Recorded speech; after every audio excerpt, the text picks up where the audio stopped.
नमस्कार दोस्तों, स्वागत है आप सभी का आपके अपने चैनल हमारे संस्कार में। आज हम आपके लिए लेकर आए हैं गुरु पूर्णिमा की कथा। जैसा कि सभी जानते हैं, साल भर में 12 पूर्णिमा आती हैं, लेकिन जैसे कि अधिक मास या मल मास होने से इनकी संख्या बढ़ भी जाती है। हर पूर्णिमा का अपना महत्व है और अपनी विशेषता है, लेकिन आषाढ़ मास में पड़ने वाली पूर्णिमा, जिसे आषाढ़ी पूर्णिमा और गुरु पूर्णिमा के नाम से भी जाना जाता है, इसका विशेष महत्व बताया गया है। ओम नमो भगवते वासुदेवाय नमः। जब आषाढ़ महीने की पूर्णिमा आती है, तब चंद्रमा अपनी 16 कलाओं के साथ हमें आत्मा के सच्चाई का ज्ञान कराता है। यह दिन न केवल गुरु पूर्णिमा के रूप में पूजा जाता है, बल्कि इस दिन श्री हरि विष्णु की कृपा और माँ लक्ष्मी की कृपा प्राप्त करने के लिए और सच्चाई के मार्ग को खोजने का भी यह विशेष पर्व है, क्योंकि इस व्रत को सत्यनारायण व्रत के नाम से भी जाना जाता है। विष्णु की कृपा आप पर और हम पर हमेशा बनी रहे, इसीलिए पूरे श्रद्धा भाव से इस व्रत को करना चाहिए, कथा को सुनना चाहिए और दूसरों को सुनाना चाहिए। जहाँ हमें अपने आप पढ़ने और कथा सुनने से पुण्य प्राप्त होता है, उससे भी कई गुना पुण्य जब प्राप्त कर सकते हैं जब हम दूसरों को यह कथा पढ़कर सुनाएं। उससे अक्षय पुण्य की प्राप्ति होती है। इस दिन कथा पढ़ने, सुनने और सुनाने के अलावा हमारे वेद शास्त्रों में दीप के दान का विशेष महत्व बताया गया है। कहा जाता है कि यह महत्व इतना बड़ा है, इतना विशेष है कि पूर्व जन्मों के पापों को भी हर लेता है, यानी उनका शमन कर देता है। कलयुग जैसा नाम से ही जाहिर होता है, इसे अच्छा युग नहीं माना जाता।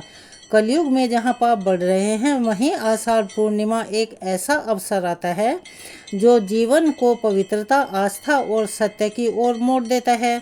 जो व्यक्ति इस दिन सच्चे मन से दीप प्रज्वलित करके श्री हरि की कथा सुनता है, उसके जीवन से अंधकार अपने आप ही छटने लगता है। यह पर्व आत्मज्ञान का दीप जलाने का आह्वान करता है।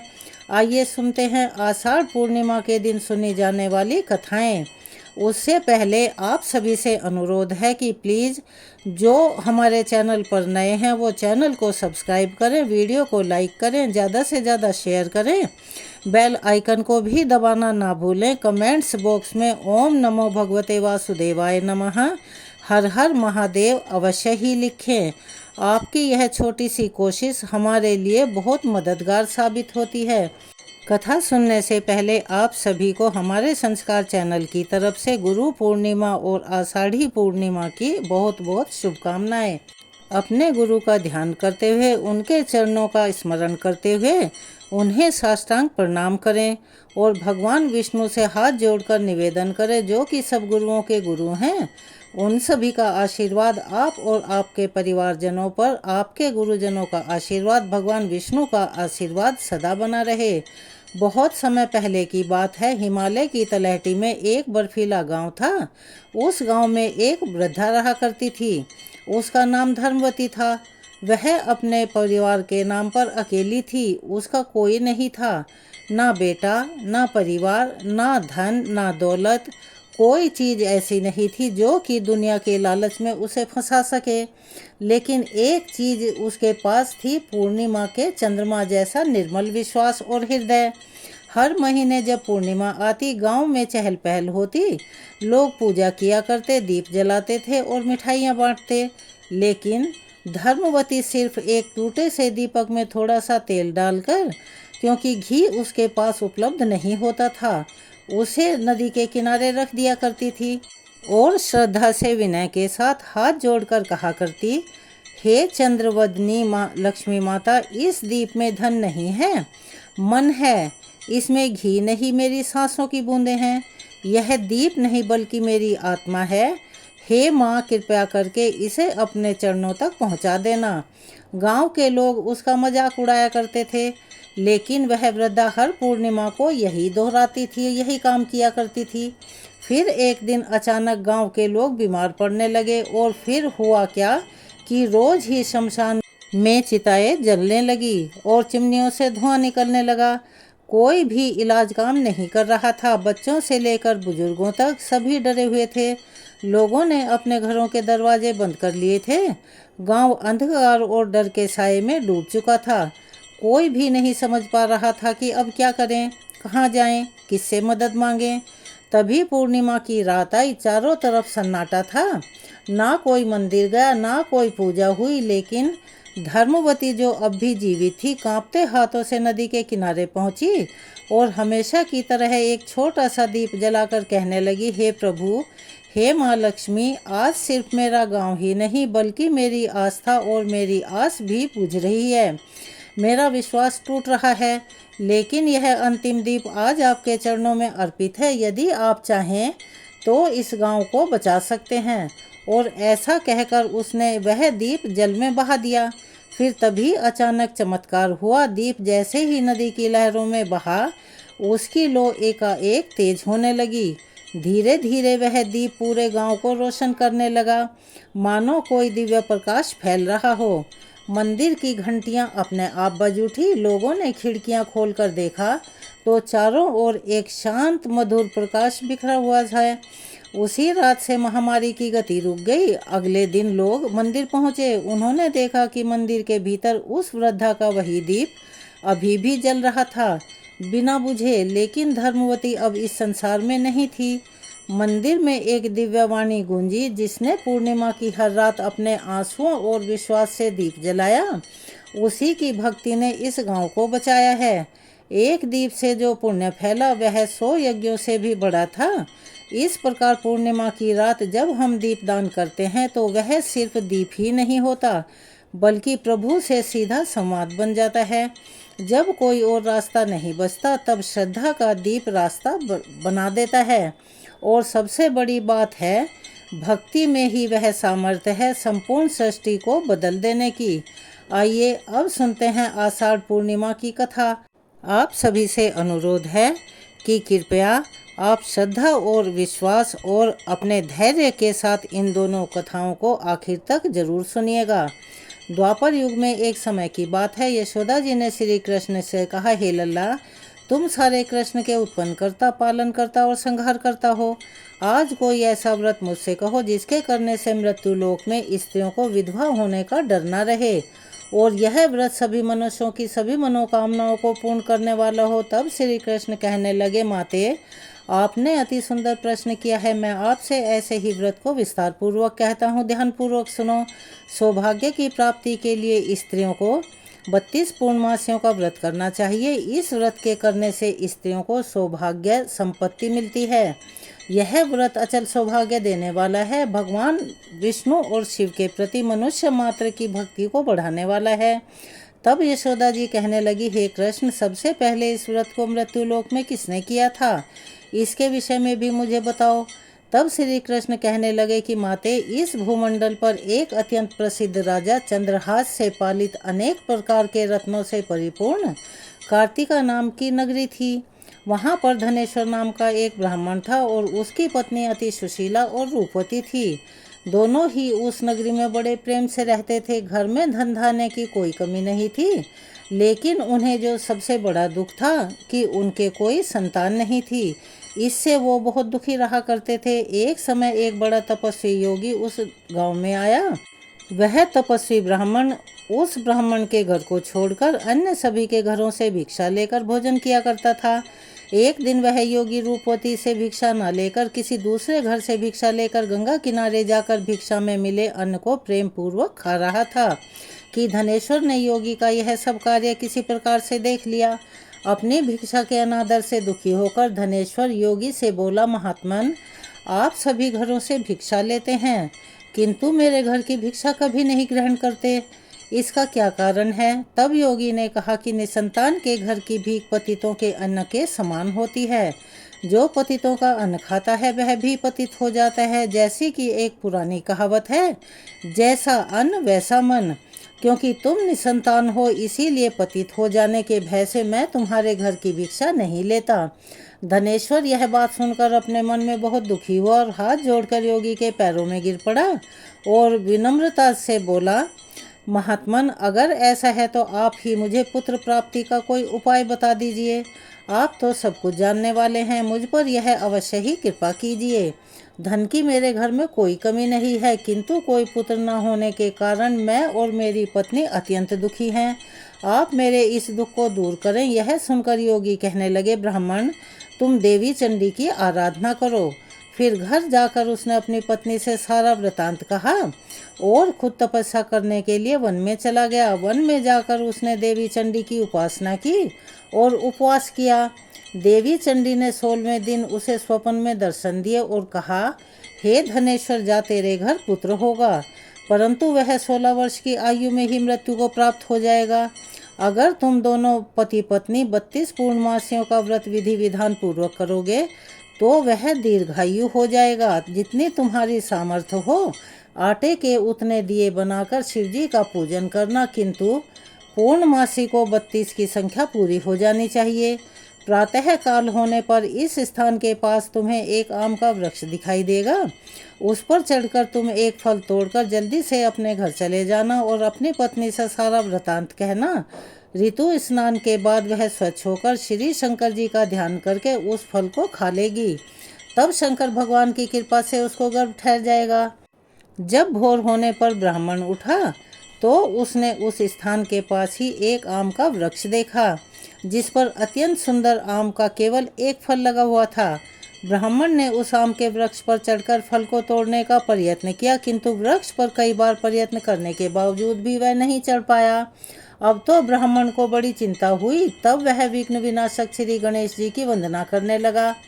हे दयानिधे, अपने भक्तों के विघ्नों का नाश करने वाले, उनके मंगल कार्य को सफल करने वाले, दुष्टों का नाश करने वाले, रिद्धि सिद्धि को देने वाले, आप मुझ पर प्रसन्न होइए और कृपा कीजिए।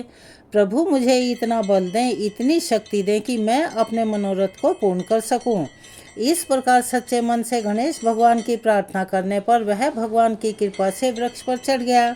वृक्ष के ऊपर से फल तोड़कर उसने घर आकर अपनी पत्नी को वह फल लाकर दे दिया और उसकी पत्नी ने अपने पति के कहने के अनुसार उस फल को खा लिया और वह गर्भवती हो गई। देवी चंडी की असीम कृपा से उसे एक अति सुंदर पुत्र प्राप्त हुआ, जिसका नाम उन्होंने देवीदास रख दिया। माता पिता के हर्ष और शोक के साथ वह बालक शुक्ल पक्ष के चंद्रमा की तरह अपने पिता के घर में बढ़ने लगा। देवी की कृपा से वह बालक बहुत ही सुंदर, सुशील और विद्या में बहुत निपुण हो गया। देवी की आज्ञा के अनुसार उसकी माता ने 32 पूर्णमासियों का व्रत रखना आरंभ कर दिया, जिससे उसका पुत्र बड़ी आयु वाला हो जाए। 16वां वर्ष लगते ही देवीदास के माता पिता को बड़ी चिंता हो गई कि कहीं उनके पुत्र की इस वर्ष मृत्यु न हो जाए। इसीलिए उन्होंने अपने मन में ऐसा विचार किया कि अगर यह दुर्घटना उनके सामने होगी तो वे इसको कैसे सहन कर पाएंगे। इसीलिए उन्होंने देवीदास के मामा को बुलाया और कहा कि हमारी इच्छा है कि देवीदास 1 वर्ष तक काशी में जाकर विद्या अध्ययन करे और उसको तुम अकेला कभी नहीं छोड़ना। इसीलिए तुम उसके साथ में जाओ और 1 वर्ष के बाद इसको वापस लौटा लाना। सारा प्रबंध करने के बाद उसके माता पिता ने काशी जाने के लिए देवीदास को एक घोड़े पर बिठाया और उसके मामा को भी उसके साथ कर दिया, किंतु बालक के अल्पायु होने की बात बालक को या उसके मामा को नहीं बताई। धनेश्वर ने अपनी पत्नी के साथ मिलकर अपने पुत्र की मंगल कामना और दीर्घायु के लिए देवी भगवती की आराधना और 32 पूर्णमासियों का व्रत आरंभ कर दिया। इस प्रकार बराबर 32 पूर्णमासी का व्रत पूरा किया। कुछ समय बीतने के बाद एक दिन वह दोनों मामा और भांजे रास्ते में रात बिताने के लिए किसी गांव में ठहरे हुए थे। उस दिन उस गांव में एक ब्राह्मण की अत्यंत सुंदर, सुशील, विदुषी और गुणवती कन्या का विवाह होने वाला था। जिस धर्मशाला के अंदर वर और उसकी बारात ठहरी हुई थी, उसी धर्मशाला में देवीदास और उसके मामा भी ठहरे हुए थे। संयोगवश कन्या को तेल आदि चढ़ाकर मंडप आदि का कर्म किया गया तो लग्न के समय वर को धनुर्वात हो गया। वह हिलने डुलने और चलने में बिल्कुल असमर्थ हो गया। तब वर के पिता ने अपने परिवारजनों से परामर्श किया और यह फैसला लिया कि यह देवीदास मेरे पुत्र के जैसा ही सुंदर है, मैं इसके साथ ही लगन करा देता हूँ और बाद में विवाह के सभी कार्य मेरे पुत्र के साथ संपूर्ण हो जाएंगे। ऐसा सोचकर वर के पिता ने देवीदास के मामा के पास जाकर कहा तुम थोड़ी देर के लिए अपने भांजे को हमें दे दो, जिससे विवाह के लग्न का सारा कार्य सुचारू रूप से हो सके। तब उसका मामा कहने लगा कि जो कुछ भी मधुपर्क और कन्यादान के समय वर को मिलेगा वह सब हमें दे दिया जाए तो मैं ऐसा कर दूंगा, तो मेरा भांजा इस बारात का दूल्हा बन जाएगा। यह बात वर के पिता ने स्वीकार कर ली। तब मामा ने अपना भांजा वर बनने के लिए भेज दिया। उसके साथ विवाह के सभी कार्य रात में विधि पूर्वक संपन्न हो गए। पत्नी के साथ वह भोजन नहीं कर सका। दुखी मन से वह सोचने लगा कि ना जाने यह कैसी स्त्री होगी। वह एकांत में इसी सोच में पड़ा हुआ था कि उसकी आंखों में आंसू आ गए। तभी उसकी पत्नी ने पूछा कि स्वामी, क्या बात है, आप इतने उदासीन और दुखी क्यों हो रहे हैं। तब उसने वह सारी बातें जो वर के पिता ने उसके मामा को बताई थी वह वधू को बता दी। तब वह वधू कहने लगी कि यह ब्रह्म विवाह के विपरीत कैसे हो सकता है। देव, ब्राह्मण और अग्नि के सामने मैंने आपको ही अपना पति माना है, इसीलिए आप ही हमेशा मेरे पति रहेंगे और मैं आपकी पत्नी रहूंगी, किसी अन्य की बिल्कुल नहीं हो सकती। तब देवीदास ने कहा कि ऐसा मत करो, क्योंकि मेरी आयु बहुत छोटी है। मेरे मरने के बाद तुम्हारी क्या दशा होगी, इस बात को अच्छी तरह से सोच लो। परंतु वह वधू दृढ़ विचार वाली थी। बोली कि जो आपकी गति होगी वही मेरी भी होगी। हे स्वामी, आप उठिए और भोजन कीजिए, आप निश्चय ही भूखे होंगे। तब देवीदास और उसकी पत्नी ने मिलकर भोजन किया। रात में वे सो गए। प्रातःकाल देवीदास ने अपनी पत्नी को 3 नगों से जड़ी हुई एक अंगूठी और एक रुमाल दिया और बोला, प्रिय, इसे संकेत और निशानी समझकर रखो और शांत हो जाओ। मेरा स्मरण और जीवन जानने के लिए एक पुष्प वाटिका बना लो, उसमें सुगंधी वाली एक नव मल्लिका लगा लो।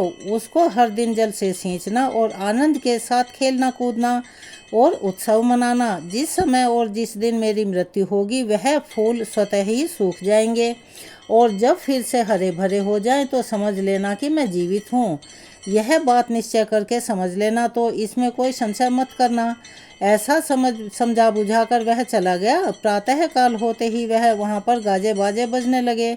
जिस समय विवाह के कार्य समाप्त करने के लिए वर तथा सब बाराती मंडप में आए तो कन्या ने वर को देखा और भली प्रकार से देखकर अपने पिता से कहा कि पिताजी, यह मेरा पति नहीं है। मेरा पति वही है जिसके साथ रात में मेरा विवाह हुआ था। इसके साथ तो मेरा विवाह हुआ ही नहीं। अगर यह वही है तो यह बताएं कि मैंने इनको क्या दिया था और इन्होंने मुझे क्या दिया। रात में हमारे बीच में क्या गुप्त बातें हुई वह सब बताएं। पिता ने उसके कहे अनुसार वर को बुलवाया। कन्या की सारी बातें सुनकर वह कहने लगा कि मैं कुछ नहीं जानता। इसके बाद वह लज्जित होकर अपना सामूह लेकर चला गया। सारी बारात भी जैसे आई थी वैसे ही वापस लौट गई। भगवान श्री कृष्ण आगे बोले, माते, इस प्रकार देवीदास काशी विद्या पढ़ने के लिए चला गया। जब कुछ समय बीत गया तो काल से प्रेरित होकर एक सांप रात के समय उसको डसने के लिए आया।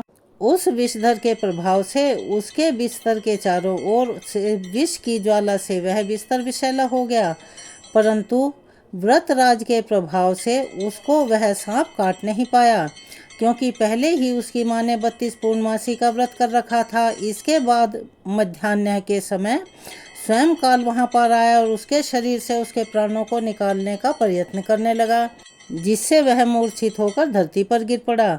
भगवान की कृपा से उसी समय देवी पार्वती जी के साथ श्री शंकर जी वहाँ पर आ गए। उसको मूर्छित दशा में देखकर देवी पार्वती ने कहा, भगवान से प्रार्थना की कि प्रभु, इस बालक की माता ने पहले ही 32 पूर्णमासियों का व्रत किया था, जिसके प्रभाव से हे भगवान अब आप इसको प्राणदान दे दीजिए। देवी के कहने पर भक्तवत्सल भगवान ने उस बालक को प्राणदान दे दिया। इस व्रत के प्रभाव से काल को भी पीछे हटना पड़ा और देवीदास स्वस्थ होकर बैठ गया। उधर उसकी पत्नी उसके काल की प्रतीक्षा किया करती थी। एक दिन उसने देखा कि उस पुष्प वाटिका के पत्र पुष्प कुछ भी नहीं है, सब सूख गए हैं, सब कुछ सूख कर नष्ट हो गए हैं। तो उसे बड़ा आश्चर्य हुआ, किंतु कुछ ही क्षण के बाद वह सब वाटिका पहले की तरह से हरी भरी हो गई। तब वह समझ गई कि उसके पति पुनर्जीवित हो गए हैं।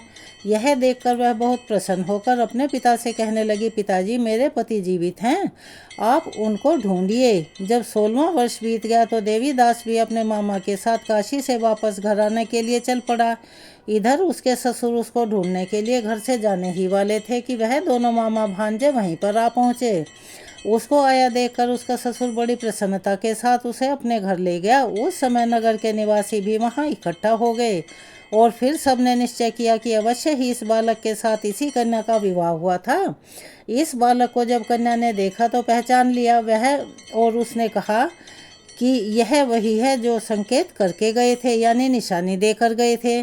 और तब सब नगरवासियों ने खूब आनंद मनाया। कुछ दिन के बाद देवीदास अपनी पत्नी और अपने मामा के साथ अपने ससुर के घर से बहुत सारे उपहार लेकर अपने घर की ओर रवाना हुआ।